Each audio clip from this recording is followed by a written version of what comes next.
วันนี้พวกผมจองอินเนอร์ชาแนลไอ้นี่หนักคิวแห้งผมมีใครว่างมาเห็ดอาหารไหนไปกินเลยอ่ะไอ้นี่จังเห็ดกินเองเลยอ่ะนี่ทำไข่ไปเลยมาเบิกใกล้ๆน้ำมันกำลังทอดได้ทีเลยอ่ะหอมว่ะโอ้โหโบเริ่มทอดแล้วมันทอดเองเอากะคน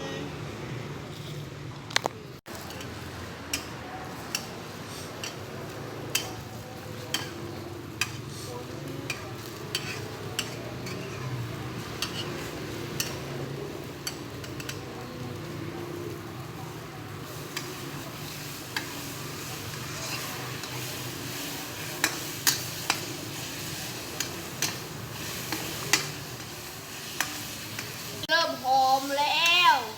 เดี๋ยวเอาข้าวเจ้าทอดมาเขาต้องกินมันไฟมาเด้อเดี๋ยวไข่ทั้งลุ่มมันที่ใหม่จะปิดไฟโอ้กดเลยเด้อหอม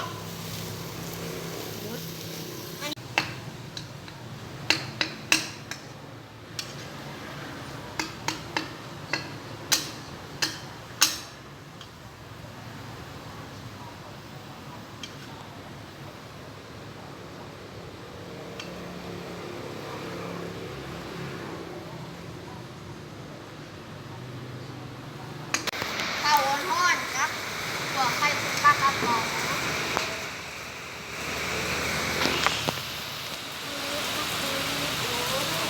เดี๋ยวตั้งไว้ก่อน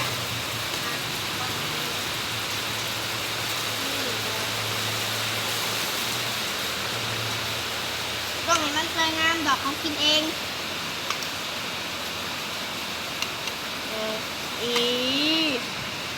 ก็จะแซ่บแฮงเลยอีกนิดนะ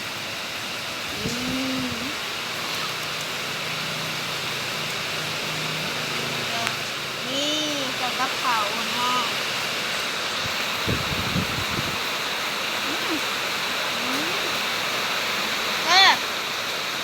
ทอดแบบนี้นี่คันใครอยากกินแนวแซ่บแบบนี้เผ็ดเองหรือ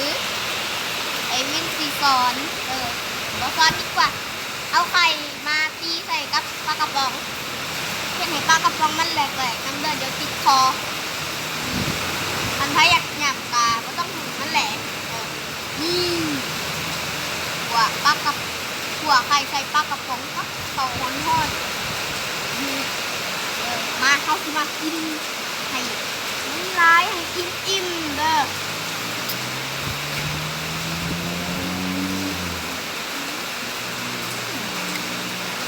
แซ่บแห้งไข่มันกินมันกับปลากระป๋องกับหวานไอ้ขอโต๊ะกินก่อนเด้อหิวแห้งแล้วกะอย่าลืมกดไลค์กดแชร์กดติดตามช่องมินเนอร์ชาแนลน้ำบ๊ายบาย